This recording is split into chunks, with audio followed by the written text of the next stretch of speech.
चलिए आज के सेशन की स्टार्ट करते हैं। आज का पहला क्वेश्चन आपके स्क्रीन के सामने है, पढ़िएगा आप लोग प्यार से, ध्यान देकर पढ़ा करिए। क्या पूछा गया है प्रश्न में, उसका चारों विकल्प आप लोग पढ़ा करिए, उसके बाद उत्तर का चयन कीजिए। प्रश्न पूछा है ऊपर की ओर जाने वाला वाक्यांश के लिए एक शब्द होगा। ऊपर की ओर जाने वाला, देखिए चार शब्द है, प्रतिगामी, आगामी, अधोगामी और ऊर्ध्वगामी। यहाँ पर ऊपर की ओर जाने वाला पूछा गया है तो विकल्प क्या सही होगा, ऊर्ध्वगामी। अब हमको देखना है प्रतिगामी क्या होता है या अधोगामी क्या होता है या आगामी, इनके बारे में भी जानना हो सकता है। अगली बार प्रश्न यहाँ से कुछ पूछ ले तो यहाँ पर देखिएगा प्रतिगामी का मतलब क्या होता है, अधोगामी का मतलब होता है नीचे की ओर जाने वाला, इसी का उल्टा होता है। ऊर्ध्वगामी का अपोजिट क्या हो जाएगा, अधोगामी, यानी नीचे की ओर जाने वाला। आगामी आप लोग जाने हो, आगामी का मतलब आने वाला, कहते हैं आगामी वर्ष, यानी आने वाला जो समय होता है उसे क्या कहते हैं, आगामी। और प्रतिगामी का मतलब क्या होता है, पीछे की ओर, पीछे की ओर जाने वाला प्रतिगामी, और ऊपर की ओर जाने वाला ऊर्ध्वगामी, नीचे की ओर जाने वाला अधोगामी, और आने वाला क्या होता है कर आगामी। ठीक, तो यहां से चार प्रश्न आपके तैयार हुए। अगले प्रश्न पर चलते हैं। अगला प्रश्न देखिए, रिक्त स्थान की पूर्ति करना है, उसमें बताना है कि उचित शब्द क्या होगा। चलिए बताइएगा, पढ़िएगा। यह वृक्ष डाली काट रहा था, वह वृक्ष डाली काट रहा था। कैसी डाली, सामान्य डाली नहीं होगा, सखी डाली, तो यहाँ पे आसान है सूखी डाली। अब ध्यान से पढ़ना होगा, एक शब्द है सुखी और एक शब्द है सूखी, तो सुखी होगा या सूखी होगा, इसमें ध्यान देना होगा, सूखी होता है। ठीक है, आसान है प्रश्न। चलिए अगले प्रश्न पर चलते हैं। इसी तरह के प्रश्न एसएससी जीडी में पूछे जाते हैं। यह मुहावरे से एक सवाल आएगा। कल मैंने बताया था मुहावरे के बारे में, कुछ विशेषताएं बताई थी। मुहावरा क्या होता है, मुहावरा एक वाक्यांश होता है, यानी पूरा वाक्य नहीं होता है। और मुहावरा किस भाषा का शब्द है, यह प्रश्न पूछा गया है, अरबी भाषा का शब्द है। ये कई बार पूछा भी गया है, विगत वर्षों की एग्जाम परीक्षाओं के आप प्रश्न पत्र देखोगे तो उसमें मिलेगा आपको। तो आग में कूदने का मतलब है मदद करना, मूर्ख होना, या जान जोखिम में डालना, या पश्चाताप करना। तो जान जोखिम में डालना, प्राण जोखिम में डालना। अब यहां पर एक सवाल है विलोम से, विलोम से सवाल आएगा, पर्यायवाची से सवाल आएगा, वन वर्ड सब्स्टिट्यूशन, यानी अनेक शब्दों के लिए एक शब्द, यानी 3 सवाल ये आपके एग्जाम में आने हैं। और साथ ही साथ वर्तनी वाक्य शुद्धि से कम 3 से 4 सवाल आएगा। ऐसे करके आपके 25 क्वेश्चन आने हैं। तो यहाँ पर शब्द दिया हुआ है विशाल। अब यहाँ पे विशाल का विलोम क्षणिक होगा या विकराल होगा या विराट होगा या लघु होगा, आप बताइएगा। विशाल, विशाल का मतलब क्या होता है, बड़ा, तो यहाँ पर क्या होगा, लघु होगा, छोटा। अब यहाँ पे अगर बड़ा दिया होता तो लघु नहीं होता, मैंने कल बताया था आपको। तो बड़ा का क्या होगा, जिस तरह से शब्द दिया होगा प्रश्न में उसका जो है विलोम उसी शब्द के अनुसार आपको चयन करना होता है। अगर बड़ा होता तो छोटा दिया होता, लेकिन विशाल है तो क्या हो जाएगा, लघु। अब यहाँ पर इसके बारे में भी हमको जानना है, क्षणिक। क्षणिक का मतलब जो नष्ट हो जाए थोड़े समय में, और इसका जो विपरीत होगा, विलोम होगा, वो क्या होगा, शाश्वत, जो शाश्वत, जो कभी नष्ट ना हो, शाश्वत, इसका विलोम हो जाएगा। अब यहां पर एक शब्द है विराट। विराट का अगर विलोम पूछे तो विराट का मतलब भी बड़ा होता है, लेकिन उसका लघु नहीं होगा, क्योंकि विराट शब्द जिस तरह से है इसको देखेंगे तो इसका अर्थ क्या होगा, इसका विलोम क्या होगा, क्षुद्र होगा। क्षुद्र का मतलब भी छोटा होता है और लघु का मतलब भी, लेकिन अर्थ से नहीं आपको विलोम का चयन करना है, जिस तरह से शब्द दिया उसी के अनुसार आपको चयन करना होगा। तो विराट का क्षुद्र हो जाएगा, विशाल का लघु हो जाएगा, और विकराल, विकराल का क्या हो, विकराल का मतलब क्या होता है, भयंकर, भयानक, विशाल काय। तो यहाँ पर विकराल का अगर देखा जाए तो लघुकाय भी हो सकता है, क्या हो सकता है, लघुकाय, या नन्हा भी कह सकते हो, है ना, छोटा सा। कहते हैं विकराल रूप धारण कर लिया, यानी भयंकर रूप। तो यहाँ पर इसका विलोम क्या हो जाएगा, लघुकाय हो जाएगा। तो चारों नोट कर लीजिए, ठीक है। एक एक प्रश्न से 4-4 प्रश्न आपको करने होंगे कि ताकि आपके ज़्यादा से ज़्यादा प्रश्न तैयार, 25 क्वेश्चन में आपका 100 क्वेश्चन तैयार हो जाए। चलिए अगले प्रश्न पर चलते हैं। यहां पर दिया गया है कि वाक्य का वो भाग ज्ञात करें जिसमें कोई त्रुटि है, और यदि कोई त्रुटि नहीं है तो कोई त्रुटि नहीं है चुने। यहाँ पर ऐसे एक देखिए, ये जो त्रुटि वाला सवाल है ये 2-3 तरह से पूछा जाता है। एक तो ऐसे दे देता है 1 2 3 4 करके छांटना होता है किस भाग में त्रुटि है, या एक में विकल्प में दे देता है शब्द किस शब्द में त्रुटि है। तो यहाँ पर आपको पहला, दूसरा, तीसरा और चौथा 4 भाग दिए गए हैं। शकीला भोपाली प्रसिद्ध कव्वाली गायकी है, इसमें कोई त्रुटि है या नहीं आपको चयन करना है, बताइए। ऑप्शन बी, ऑप्शन बी यानी तीसरा। यहाँ पर जो गायकी है शकीला भोपाली किसी गायकी का नाम है, गायिका का नाम है, ना कि गायकी का। शकीला भोपाली कोई कव्वाली गायिका है, भोपाल से रिलेटेड है, तो जिस जगह से रिलेट करता है कोई उसके नाम के आगे उस जगह का नाम दे दिया जाता है विशेषण के रूप में, है ना।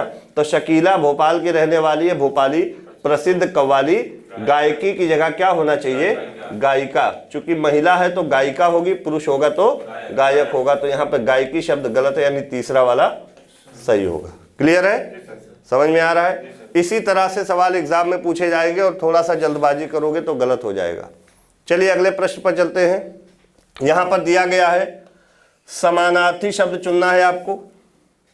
पहला विकल्प है उपाय, दूसरा है युक्त, तीसरा है जुड़ा हुआ, चौथा है संलग्न। अब पूछा किसका है, युक्ति का। युक्ति का समानार्थी शब्द आपको चुनना है। युक्ति का मतलब क्या होता है, उपाय या युक्त या जुड़ा हुआ या संलग्न।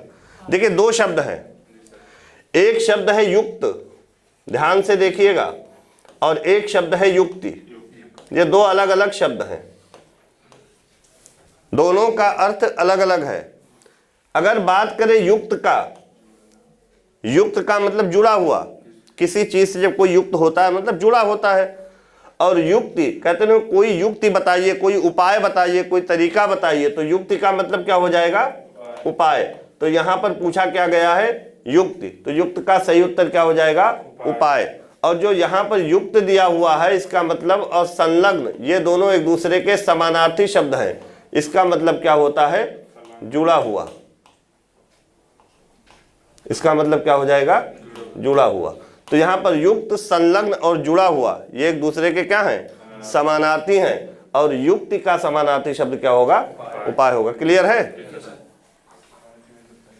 जैसे कोई होता है प्रत्यय युक्त, ध्यान से देखिए लिखा हुआ है प्रत्यय युक्त शब्द। अब प्रत्यय युक्त शब्द का मतलब ऐसा शब्द जिसमें प्रत्यय क्या हो, जुड़ा हो, उसे क्या कहेंगे, प्रत्यय युक्त। जैसे हमने कल बताया था ऐतिहासिक। अब ऐतिहासिक शब्द जो दिया है ये प्रत्यय युक्त शब्द है कि नहीं है, क्योंकि इसमें कौन सा प्रत्यय जुड़ा है, एक प्रत्यय। तो ये प्रत्यय युक्त यानी प्रत्यय जुड़ा हुआ है इसमें। तो युक्त का मतलब क्या हो जाएगा, संलग्न या जुड़ा हुआ। युक्ति का मतलब उपाय, तरीका। ठीक, नोट करते रहा करिए आप लोग। चलिए अगले प्रश्न पर चलते हैं। समझ में आ रहा है ना सबको।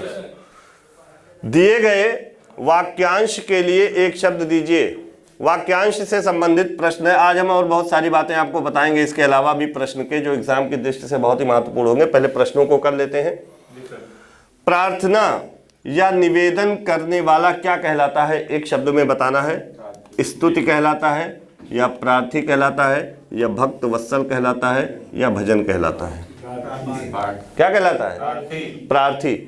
आप प्रार्थी अगर हो तो किसी से क्या करोगे, निवेदन ही तो करोगे, प्रार्थना ही तो करोगे। आप पत्र लिखते हो तो लिखते हो कि सविनय निवेदन है कि प्रार्थी की तबीयत आज खराब होने के कारण या अस्वस्थ होने के कारण विद्यालय नहीं आ सका, तो निवेदन ही तो कर रहे हो, प्रार्थना ही तो कर रहे हो।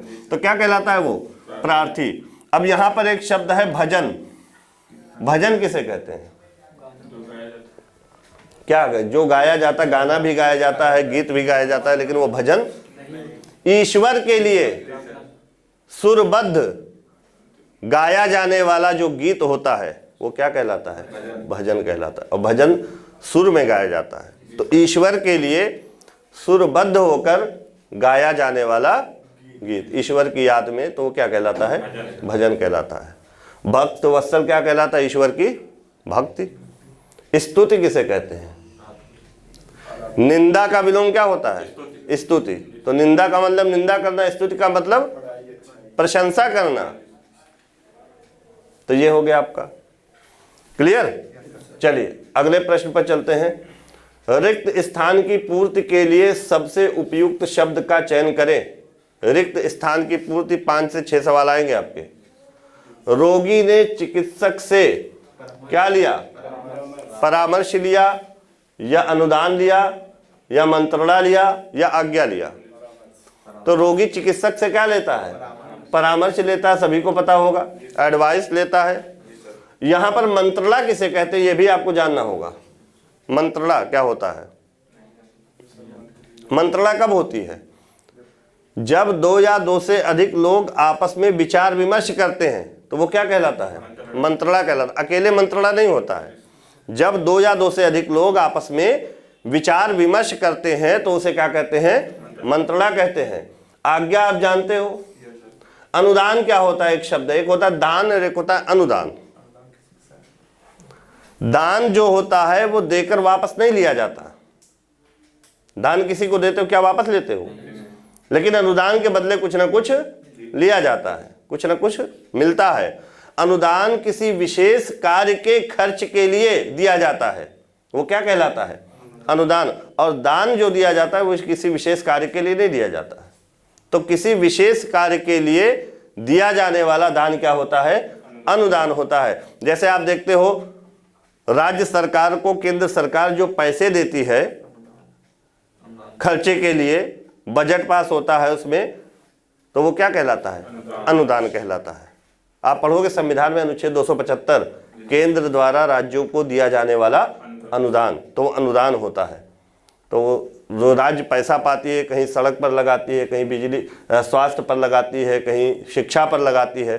तो जो मंत्रालयों को खर्चे दिए जाते हैं 1 साल के लिए विशेष कार्य के लिए, वही क्या कहलाता है? अनुदान। इसको अंग्रेजी में कहते हैं ग्रांट। तो ये अनुदान हो गया। परामर्श हो गया, आपका रोगी से चिकित्सक क्या लेता है? परामर्श। क्लियर है? चलिए आगे चलते हैं। दिए गए वाक्य के किस भाग में त्रुटि है? अब यहां देखिए सवाल वही है, पैटर्न दूसरा है। अभी आपको 1 2 3 4 छांटना था, यहां पर आपको शब्द दे दिया गया है, मैंने सारा माल उसके हाथ में बेच दिया है। अगर पूछा जाए किस भाग में त्रुटि, तो है कन्फर्म है, चूंकि 4 विकल्प हैं, चारों में से कोई ना कोई तो त्रुटि होगा। मैंने सारा माल उसके हाथ में बेच दिया है, यहां पर बताइए बेच में त्रुटि है या दिया है में त्रुटि है, या मैंने सारा माल या उसके हाथ में, किस भाग में त्रुटि है? देखिए ये सवाल कंफ्यूजन करने वाला है। और ये सवाल तभी आप सही करोगे जब आपको कारक पता होगा। है तो 6 टॉपिक, जो भी टॉपिक हैं आपके जीडी में, लेकिन आपको पूरा व्याकरण आना चाहिए, तभी आप ये वाला पार्ट सही कर पाओगे। अब यहां पे एक चीज ध्यान देना होगा, उसके हाथ में, यहां पर अधिकरण कारक है ना।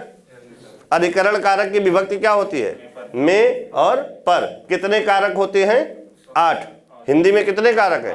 8। कर्ता, कर्ता कारक की विभक्ति ने, कर्म कारक की विभक्ति को, करण कारक की से या के द्वारा, संप्रदान के लिए, अपादान से अलगाव होने के भाव में, संबंध का की के, अधिकरण में पर, संबंध हे रे अरे।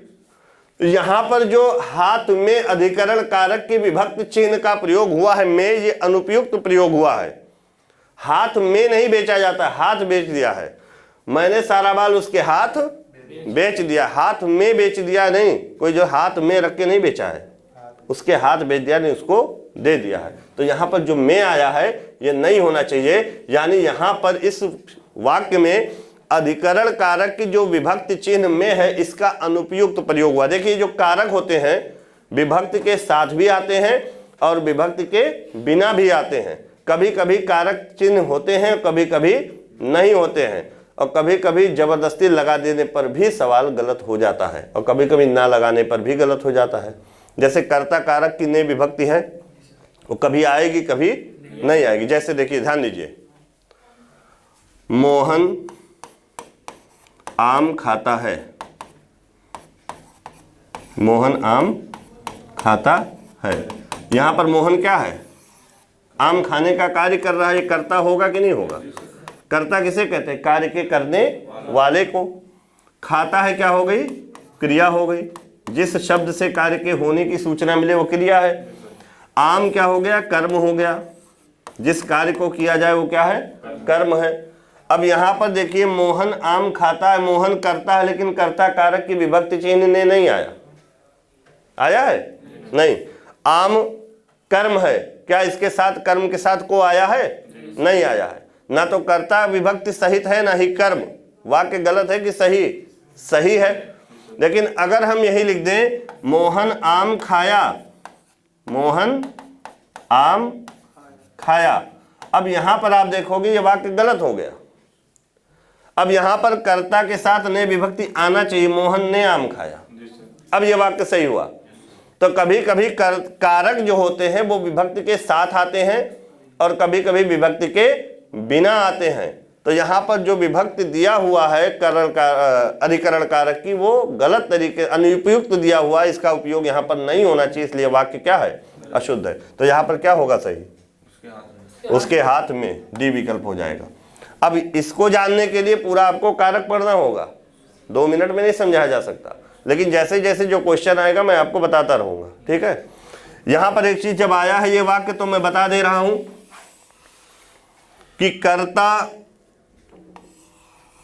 कारक के साथ ने का प्रयोग केवल भूतकाल में होता है। यहां पर वर्तमान काल है, यहां पर भूतकाल है, और भूतकाल में तब होगा जब क्रिया सकर्मक होगी। क्रिया 2 तरह की होती है, एक सकर्मक और एक अकर्मक। सकर्मक क्रिया का मतलब होता है ऐसी क्रिया जिसके साथ कर्म का प्रयोग हो। अगर ना भी हो तो कर्म छिपा हो तो क्रिया सकर्मक होगी। अगर क्रिया के साथ कर्म प्रयुक्त ना हो और ना ही कर्म के होने की संभावना हो तो क्रिया कर्मक होगी। तो अगर सकर्मक क्रिया है और भूतकाल का वाक्य है तो कर्ता के साथ ने आएगा। और आप कैसे पहचानोगे कि क्रिया सकर्मक है या अकर्मक? तो एक छोटा सा तरीका बता दे रहा हूं। कोई भी क्रिया लिख दीजिए, जैसे पढ़ना, लिखना, खाना, पीना, चलो सोना लिख देते हैं, हंसना, रोना, उठना, बहुत सारी क्रियाएं हैं। अब अगर आपको कर्म पता करना हो तो क्या लगाकर प्रश्न करो, अगर उत्तर मिल जाए तो इसका मतलब क्रिया के साथ कर्म होना चाहिए। कर्म होगा तो क्रिया क्या होगी? सकर्मक होगी। और जब क्या से प्रश्न करने पर उत्तर ना मिले तो क्रिया क्या होगी? अब पूछो क्या पढ़ता है? पुस्तक, उत्तर मिल गया तो पढ़ना क्रिया क्या हो गई? सकर्मक हो गई। क्या लिखता है? पत्र, उत्तर मिल गया, क्रिया क्या हो गई? सकर्मक हो गई। क्या खाता है? फल, उत्तर मिल गया, क्रिया सकर्मक हो गई। क्या पीता है? पानी, उत्तर मिल गया, क्रिया सकर्मक हो गई। लेकिन अब पूछो क्या सोता है? उत्तर मिलेगा। क्या हंसता है? उत्तर मिलेगा। क्या रोता है? क्या उठता है? नहीं मिलेगा। तो ये क्रिया कर्मक हो गई। क्या खाता है? आम, सकर्मक क्रिया है। और भूतकाल के वाक्य में देखिए ने का प्रयोग हुआ है कि नहीं हुआ है? समझ में आई बात? ऐसे बहुत सारे कारक हैं, 8 कारक के अलग अलग एक्सेप्शंस है कि कब कारक जो है विभक्ति चिन्ह के साथ आते हैं और कब नहीं आते हैं। तो यहाँ पर इसके ये जो क्वेश्चन था आपका समझ में आया? चलिए अगले प्रश्न पर चलते हैं। दिए गए शब्द का विलोम चुनना है। एक शब्द है निर्मल। निर्मल का विलोम आपको बताना है, क्या होगा? फटाफट बताइए। मैला, विमल, गंदा या मलिन? निर्मल का मतलब क्या होता है? स्वच्छ। निह प्लस मल से बना है। निह का मतलब बिना, मल का मतलब गंदगी के, यानी बिना गंदगी के अर्थात स्वच्छ। और मलिन का होता है गंदा। मलिन मतलब गंदा, लेकिन यहां पर निर्मल का गंदा नहीं होगा, मैंने बताया था। निर्मल का क्या होगा? मलिन होगा। अब मैला और गंदा एक दूसरे के क्या है? मैला और गंदा विलोम है, समानार्थी है। क्लियर है? अब मैला का विलोम पूछे या गंदा का विलोम पूछे तो गंदा का साफ हो जाएगा, होगा कि नहीं? मैला का स्वच्छ हो जाएगा कि नहीं हो जाएगा? लेकिन निर्मल का क्या होगा? मलिन होगा। सारे नोट कर लीजिएगा। विमल निर्मल का पर्यायवाची है। अगला चलते हैं, सही वर्तनी वाला आपको चयन करना है। वनस्पति दिया हुआ है, साथ ही साथ नोट करते रहा करिए। वनस्पति दिया हुआ है या वनस्पति दिया है या वनस्पति, वनस्पति। अब देखिए थोड़ा सा अगर ध्यान नहीं देंगे तो यह वा लिखा है, ये बा लिखा है। अगर इसको पहले लिख दिया जाए, इसको बाद में, तो आप लोग जल्दबाजी में इसको लगा सकते हो। आपको ध्यान देना होगा। वनस्पति होता है तो ए वाला सही होगा। ऐसे एक शब्द है वाचस्पति। यहां पर आपको एक चीज ध्यान देना होगा, ता पर छोटी ई की मात्रा आती है पति में, बड़ी ई की मात्रा नहीं होती है ना। तो वनस्पति दिया हो, वाचस्पति दिया हो, और बहुत सारे शब्द हैं जिसकी वर्तनी, कुछ इंपॉर्टेंट शब्दावलियां हैं जो मैं बता दे रहा हूं, एग्जाम की दृष्टि से बहुत महत्वपूर्ण है। और डेली आप दैनिक जीवन में उसका यूज करते हो और गलत तरीके से बोलते हो, गलत लिख देते हो। जैसे एक शब्द है आशीर्वाद। क्या बोलते हो? क्या ये सही लिखा है? ये क्या लिखा है? आशीर्वाद। आशीर्वाद मैक्सिमम लोग ऐसे लिख देते हैं। अब बताइए आप लोग,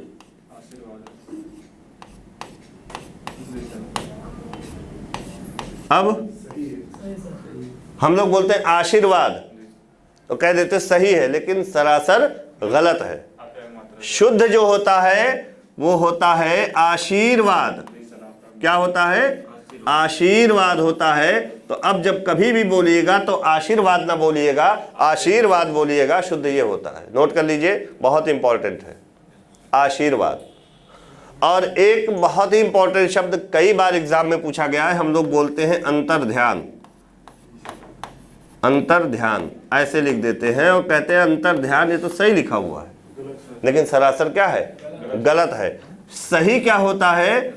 अंतर्धान होता है। इसको भी करेक्ट करके आप लोग नोट कर लीजिएगा, अंतर्धान, ये वाला आपका सही है, अंतर्धान होता है। और एक शब्द जो कई बार पूछा गया है, निरपराधी। हाँ, निरपराध होता है।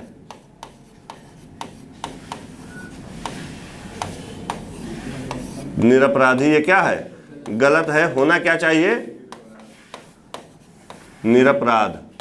क्लियर? ये इसको सही करके लिख लीजिए, दोनों लिखिएगा। और एक चीज आप ध्यान दीजिएगा, जब कभी भी आप कमरे पर किसी किताब से, नोट से, कहीं से भी आप पढ़िए वर्तनी खास तौर से, तो उसमें अशुद्ध वर्तनी वाला बिल्कुल मत पढ़िए, न लिखिए। केवल आप शुद्ध वाला लिखेंगे। तो जब एग्जाम में गलत लिखा होगा तो आप पकड़ लेंगे, और जब दोनों पढ़े रहेंगे तो कंफ्यूजन होगा कि ये वाला सही था कि। अगर वर्तनी सही करनी है तो आप केवल शुद्ध वर्तनी वाला शब्द को लिखेंगे, एक शब्द को दो दो तीन तीन बार लिखेंगे, जिसमें कंफ्यूजन होगा, तब आप सही कर पाओगे। अगर दोनों लिखोगे तो वहां पर आपका दिमाग कंफ्यूज होगा कि ये वाला सही लिखा था मैंने कि ये वाला सही लिखा था। इसलिए हमेशा आप सही वर्तनी वाला ही लिखिए, ठीक। और भी बहुत सारे शब्द हैं, जैसे एक शब्द है व्यवहारिक।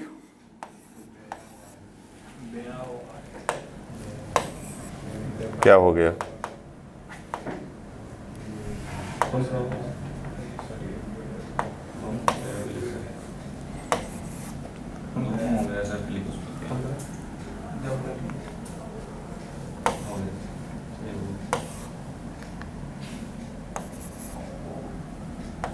नहीं सही बोला, बोला तो जरा। उस पे करिए सर, पेन तो पेन पे है बेटा।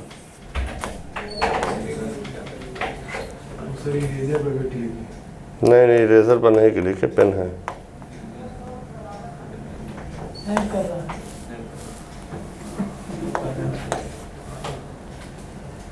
जैसे एक शब्द है व्यवहारिक, अक्सर इसमें गलत करते हैं, ऐसे लिख देते हैं व्यवहारिक।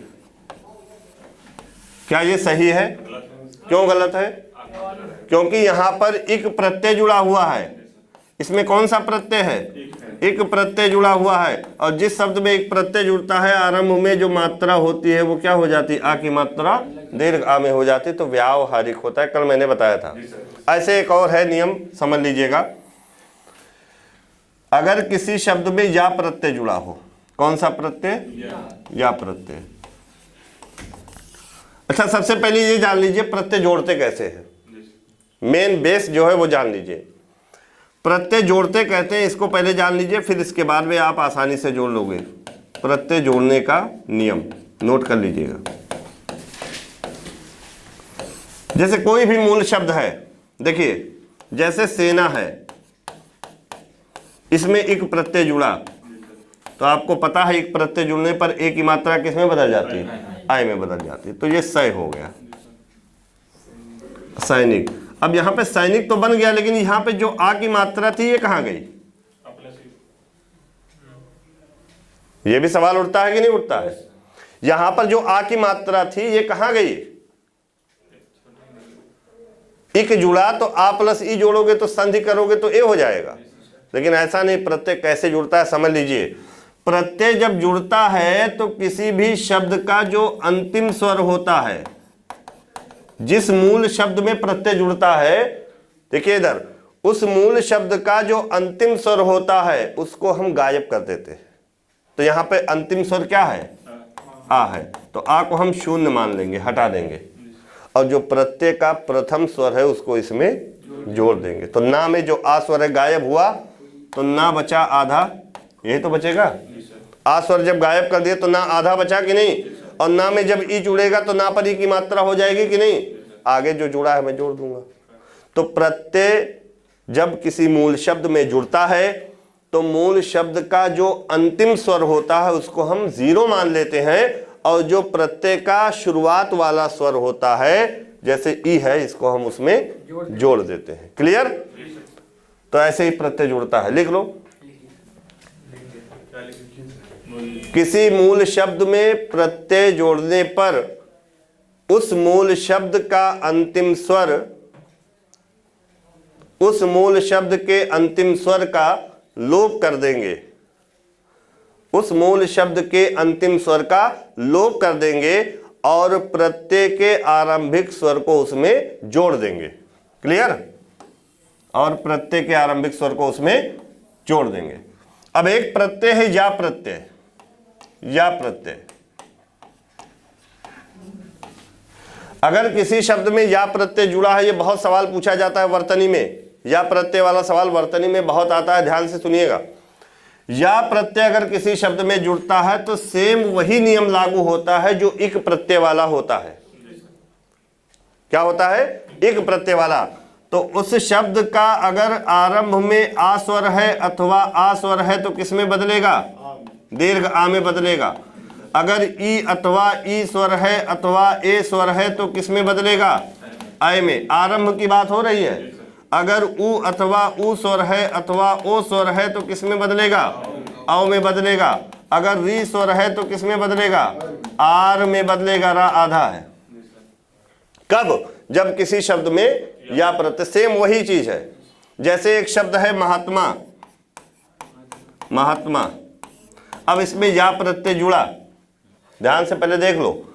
तो या प्रत्यय जब जुड़ा तो आरंभ में कौन सा स्वर है, मां में आ स्वर है, तो आ किस में बदलेगा, आ में। तो यहां पर मां पर आ की मात्रा हो जाएगी, मां हाथ, इतना हो गया। अब मां में जो आ स्वर है गायब हो जाएगा कि नहीं हो जाएगा, क्योंकि प्रत्यय जोड़ने का नियम अभी बताया। तो मां आधा हुआ कि नहीं हुआ। अब या प्रत्यय इसमें जुड़ जाएगा तो शब्द क्या बनेगा, मां हाथ में। ये कई बार पूछा गया वर्तनी में। अगर प्रत्यय तैयार है तो वर्तनी आपकी तैयार हो जाएगी। मां हाथ में होता है, ध्यान से देखिएगा। और जब कभी या प्रत्यय जुड़ा होगा किसी शब्द में तो या प्रत्यय के पहले आधा वर्ण दिखेगा, दिखेगा कि नहीं दिखेगा, बोलिए। तो ये याद कर लीजिए, या प्रत्यय वाला नियम ये नोट कर लीजिए और जाके घर पर प्रैक्टिस करिएगा, ठीक है। सेम वही एक प्रत्यय वाला फार्मूला इसमें भी फिट बैठेगा। आरंभिक स्वर कैसे बदल रहा है ये मैंने लिख दिया और बाद में या जुड़ जाएगा, ठीक। चलिए आगे चलते हैं। यहां पर दिया गया है, दिए गए शब्द का समानार्थी शब्द बताना है। समानार्थी का मतलब पर्यायवाची। तो कोयल, कोयल का समानार्थी शब्द क्या होता है, कोकिल, सभी को पता होगा। अब यहां पर दिया गया है और तीन शब्द, इनका बताइए। शिखी किसका है, या कीर, या काक। काक मतलब कौआ। कौआ कैसे लिखेंगे? आ लिखेंगे, कौवा नहीं लिखेंगे, कौआ। ठीक। शिखी अगर पूछे किसका पर्यायवाची है? मयूर का। कीर किसका पर्यायवाची है? नहीं। काक हो गया कौवा का, शिखी हो गया मयूर का, कोयल का हो गया कोकिला। कीर याद नहीं आ रहा। चलिए अभी बता देते हैं। अगला क्वेश्चन चलते हैं। रिक्त स्थान की पूर्ति करे, उपयुक्त विकल्प का चयन करें। श्याम को रोगी पर क्या आ गई? दया आ गई, क्षमा आ गई, कृपा आ गई, अनुकंपा आ गई। चलिए बताइए। दया। रोगी पर दया है, क्षमा नहीं होती है, रोगी पर क्षमा नहीं आती है। क्षमा तो उसके ऊपर आती है जब कोई कुछ काम किया हो उसके ऊपर क्षमा करें, क्षमा आती नहीं, क्षमा की जाती है। तो यहाँ पर क्या होगा? दया हो जाए। कृपा क्या होता है? कृपा किसी के ऊपर की जाती है ना। अनुकंपा, तो यहाँ पर सही विकल्प क्या होगा? दया होगा। दिए गए वाक्य में रेखांकित अंश को प्रतिस्थापित करने के लिए सबसे उपयुक्त विकल्प का चयन करें। देखिए रेखांकित अंश है बोध, यही तो है। इसके स्थान पर उपयुक्त शब्द का चयन करना है ज्ञान, आभास, समझ, भान। उसे व्याकरण का अच्छा ज्ञान है, व्याकरण का अच्छा बोध नहीं होगा। क्या होगा? ज्ञान होगा। तो विकल्प क्या सही होगा? ए विकल्प सही होगा। व्याकरण का अच्छा समझ, अगर होता उसे व्याकरण की अच्छी तब हो जाता समझ, लेकिन व्याकरण का अच्छा तो ज्ञान होगा। अगर की अच्छी होता यहाँ पर तो हो जाता समझ, तब बोध नहीं होता है ना। अब यहाँ पर आभास का मतलब क्या होता है? महसूस होना, मालूम होना, तो ये होगा नहीं, है ना। चलिए आगे। चंद्रमा के समान मुख वाला वाक्यांश के लिए एक शब्द चंद्रमुख। क्या होगा? चंद्रमुख हो जाएगा। दसमुख, दसमुख वाला, दसमुख वाला। लौह पुरुष, लौह यानी लोहे के समान है जो पुरुष, किसको कहा गया? सरदार वल्लभ भाई पटेल। इन सब में कौन सा समास होगा? बहुब्रीहि समास होगा। गदाधर, गदा को धारण करने वाला कौन? तो ये सारों आपके ऐसे बहुत सारे हैं। जैसे है चक्रपाणी, चक्रपाणी किसको कहा गया? विष्णु को। और चक्र है पाड़ी में जिसके, पाड़ी का मतलब हाथ, चक्र का मतलब चक्र। ऐसे बहुत सारे शब्द हैं। जैसे एक शब्द है पंचानन, एक है षडानन, एक है चतुरानन। चलिए बताइए। पंचानन, आनन मतलब, आनन मतलब मुख, पंच का मतलब पांच, पांच है आनन यानी मुख जिसके कौन? ब्रह्मा के 5 मुख। ब्रह्मा को चतुरानन कहा गया है, 4 मुख हैं। बताओ, भगवान के नाम को भी गलत कर दे रहे हो आप लोग। षडानन किसको कहा गया? षडानन कार्तिकेय, कार्तिकेय कौन थे? शिव जी के पुत्र थे। पंचानन शिव जी को कहा गया, दशानन रावण को कहा गया। ये सब याद रखिएगा। चक्रपाणी विष्णु, वीणा पाणी सरस्वती, वीणा है पाणी में जिसके। आप देखते हो सरस्वती जी की फोटो तो वीणा लिए होती है। हंस वाहिनी सरस्वती, पद्मासिनी सरस्वती, पद्म मतलब कमल, आसन मतलब आसन, पद्म है आसन जिसका। मूषक वाहन गणेश जी को कहा है ना। तो ये सारी चीजें आपको पता होनी चाहिए। जितने भी पौराणिक उदाहरण है वो आपको आने चाहिए। ऐसे एक है गजवदन, ये यूपी पीईटी के परीक्षा में पूछा गया था, जो पहली बार हुई थी परीक्षा, सेकंड मीटिंग में। गजवदन किसका पर्यायवाची है? गणेश जी का है। गज का मतलब हाथी, वदन का मतलब हाथी के समान शरीर था गणेश जी का। अरे केवल मुख था हाथी की तरह। ये बदन नहीं है, वदन है। वदन का मतलब होता है मुख, यानी गज के समान मुख है जिसका, अर्थात कौन? गणेश जी। ये सब ध्यान दिया करिए, वदन और बदन दोनों अंतर है। चलिए अगले प्रश्न पर गद्यांश है, देखते हैं। अब यहाँ पर देखिए नीचे क्वेश्चन डलवा दिए, आराम रहेगा ना। हाँ, कल थोड़ा सा मिस्टेक हो गया था। भारतवर्ष क्या है? एक है या भिन्न है या अनेक है या प्रत्येक है? तो भारतवर्ष एक है, एक ही तो भारतवर्ष है।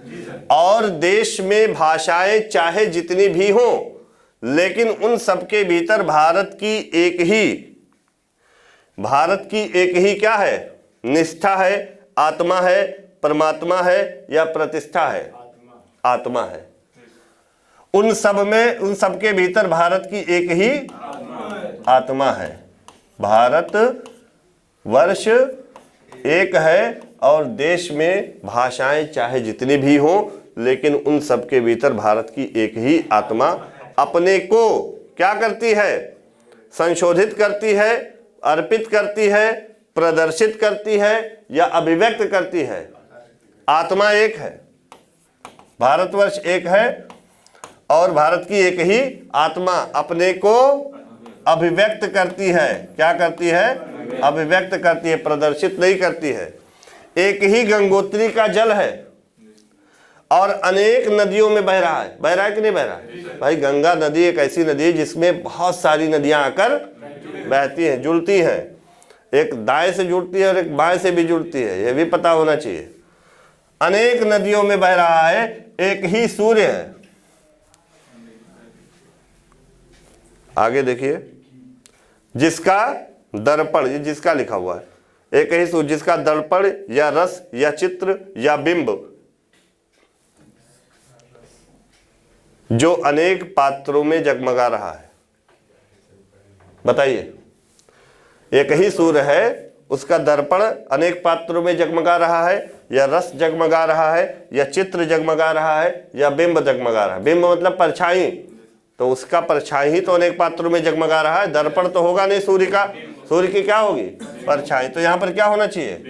बिंब होना चाहिए। ये सवाल आएगा एक, और आसान रहेगा लेकिन थोड़ा सा दिमाग लगाना होगा। जो अनेक पात्रों में जगमगा रहा है और एक ही क्या है?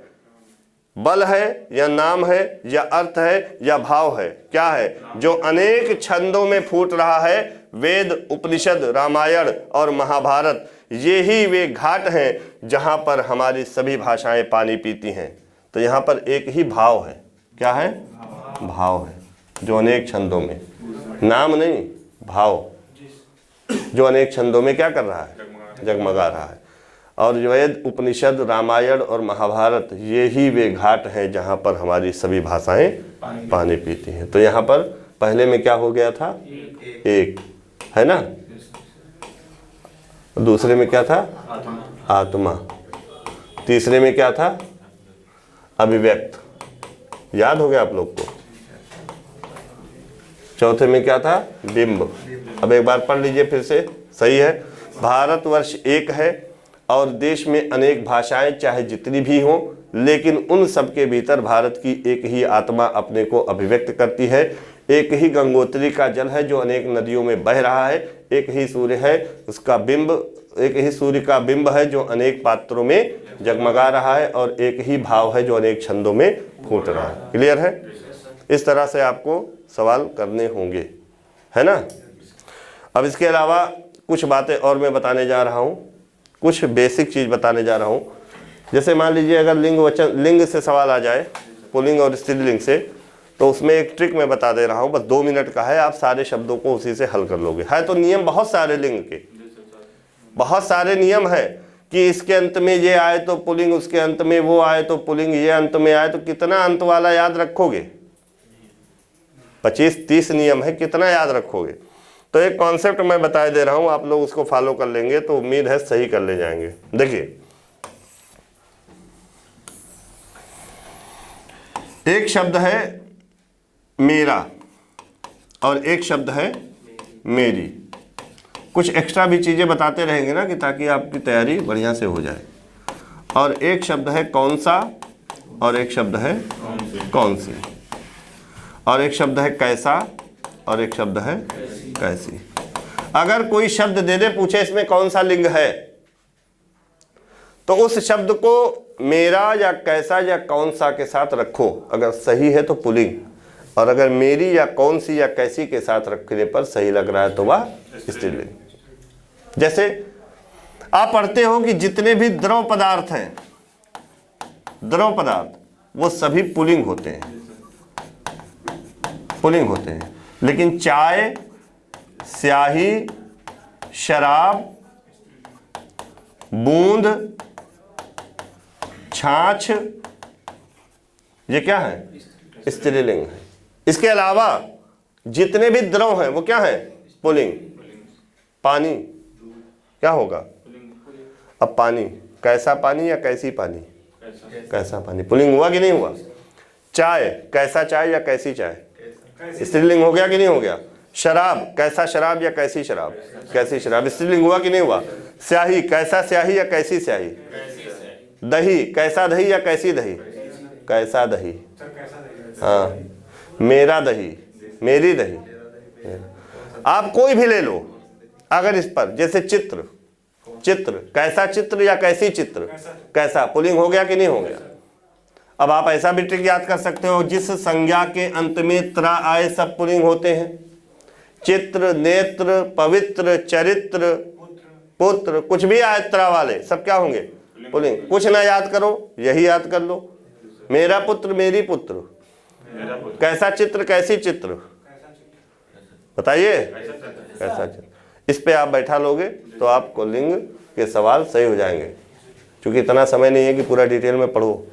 ऐसी चीज़ चाहिए जिससे आप कम समय में स्मार्ट स्टडी करके सवालों को, देखिए बाजीगर वही होता है जो एग्जाम में प्रश्नों को हल कर लेता है। आपके पास बहुत ज्ञान है, लेकिन अगर आप सवालों को हल नहीं कर पाते हो तो आपका ज्ञान बेकार है, आप सिलेक्शन नहीं पाओगे। आपके पास कम ज्ञान है, सिलेक्टेड ज्ञान है, और आप एग्ज़ाम में जितना चाहिए मार्क्स ऑब्टेन कर लेते हो तो आप सक्सेस हो जाओगे, आप नौकरी पा जाओगे, है ना। दुनिया ये नहीं देखेगी कितना ज्ञानी है, दुनिया देखेगी सफल कैसे हुआ। तो आज के लिए इतना ही, फिर मिलते हैं। जय हिंद, जय हिंदी।